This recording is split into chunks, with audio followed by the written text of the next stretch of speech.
In today's video, we begin with a woman whose story is about rediscovering herself in the quiet corners of her life. A story of strength, vulnerability, and transformation. The apartment stood tall among the endless noise of the city. A world alive with the hum of engines, distant sirens, and the chatter of people moving from one dream to another. But inside that small apartment, there existed a completely different world. A world of silence. A sanctuary. Dana's sanctuary. For most people it was just another room, four walls, a window, a bed, a mirror. But for Dana it was sacred ground. Her little piece of peace in a city that never slept. The faint hum of traffic outside was just a reminder of everything she had left behind every evening when she closed that door. Inside it was her reflection. And the pole. It stood tall and unyielding in the corner, silver sleek, catching the soft glow of fairy lights she'd strung across the ceiling weeks ago. Those lights had become her stars, her night sky. In a world that often felt too heavy to bear, Dana, a single mother in her late 30s, had learned that life was not something you always got to choose. You adapted, you endured, and somehow, you found beauty in between the chaos. The pole wasn't a symbol of performance for her, it was a symbol of power.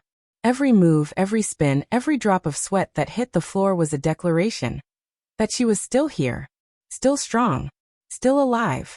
Tonight, the air in the room felt charged. Maybe it was the anticipation that came before every session, or maybe it was the music she had queued up on her Bluetooth speaker. A slow, soulful R&B track that carried both melancholy and passion in its notes. She stood before the floor-length mirror, her reflection meeting her gaze like an old friend. Years of training had sculpted her body into a blend of grace and strength. The kind of beauty that wasn't about perfection but perseverance. Her arms bore the quiet strength of someone who had carried more than just her own weight through life. Her legs were firm and sure, grounded by countless hours of balance and control. Her abs, taut and defined, were proof of discipline and resilience. She wore confidence like armor, but it wasn't always that way. Once upon a time, Dana had doubted everything about herself, her choices, her appearance, even her worth. Life had left scars, some invisible, some deeper than she admitted. But over time this movement, this art, became her healing. Tonight, she wore a black lace bodysuit, elegant, bold, and unapologetically feminine. It wasn't about allure, it was about feeling beautiful in her own skin. The sheer panels caught the dim light, outlining the years of work and sweat she'd poured into this craft. Her hair, long and dark, flowed freely down her shoulders, a cascade that shimmered when she turned her head. She took a deep breath, rolled her shoulders back, and smiled faintly at her reflection. The first note of the song filled the air, a low beat, steady and sultry. Her fingers brushed against the cool metal pole, and for a moment, the entire world outside ceased to exist. The first spin was always her favorite. It was that split second where gravity lost its hold and everything. Pain, fear, doubt disappeared. She lifted herself effortlessly, her body gliding into motion. The world blurred around her, but inside that blur, she found focus, clarity. Every rotation was a heartbeat. Every movement, a conversation between strength and surrender. She transitioned into an inverted hold, her legs hooking gracefully, her core tightening as she hung upside down. It wasn't just about flexibility, it was control. Years of repetition had made this a language her body spoke fluently. The music pulsed, and she flowed into a sequence of fluid transitions. From a spin into a slide, from the pole to the floor. The polished wooden boards beneath her caught the light as she glided across them. Her movements told a story of a woman who had carried the world but refused to be crushed by it. She arched her back, her body curving with precision and emotion. Each sway of her hips, each extension of her arms. It wasn't about seduction, it was about reclaiming her rhythm, her identity. For Dana, this was not performance.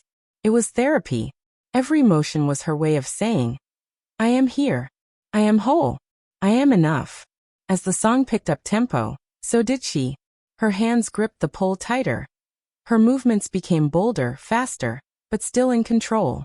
The lace fabric shimmered under the glow of the fairy lights, tracing the lines of her figure like art coming alive. She spun into a fan kick, her legs cutting through the air with elegant precision, before wrapping around the pole again. Her body followed the rhythm instinctively, every move in sync with the beat. Dana slid down slowly, her body descending with grace, the moment stretching like time itself. Her fingers traced her sides as she moved, feeling the heat of her skin, the pulse of her heart. And then, the music softened again. The world seemed to hold its breath. She bent backward, pressing her hands to the floor, arching into a perfect bridge. Her chest rose and fell with the rhythm, her breath deep, controlled. The lace fabric caught the light again, casting delicate patterns across her skin. It was beauty born from discipline, and power disguised as grace. The next moment came like a heartbeat, sharp and certain. She shifted her weight, gripped the pole once more, and launched into a split grip spin. Her body twisted midair, moving with the kind of elegance that came only from years of practice. Her hair flew freely, a dark halo around her face as she turned. Every spin left trails of motion, like brushstrokes in the air. And then came the drop, a controlled descent that ended with her catching herself effortlessly, her legs tightening around the pole at the last possible second. She smiled, breathless but exhilarated. The music began to fade, the energy softening into something intimate and slow. Dana's body followed naturally, her movements growing gentler, more deliberate. She leaned into the pole, her eyes half closed, tracing the rhythm of the last notes with her breathing. She wasn't performing for anyone. She was performing for herself, to remember what it meant to feel alive again. Her fingers brushed her hair away as she moved slowly, deliberately. She turned, leaning her back against the pole, her head tilting upward toward the light. For a moment, she let herself simply exist. No past, no future, just now. The song's final notes lingered in the air like a heartbeat that didn't want to stop. She extended one leg, her arms open, body stretched in perfect harmony, the pose of triumph, of peace, of release. And then, a soft creak broke through the silence. The sound of a door opening. Dana froze mid-motion. Her heartbeat, once in rhythm with the music, now thundered out of sync. And just like that, the rhythm shattered, replaced by silence and a single heartbeat of shock. What happened next would change everything Dana thought she understood about herself.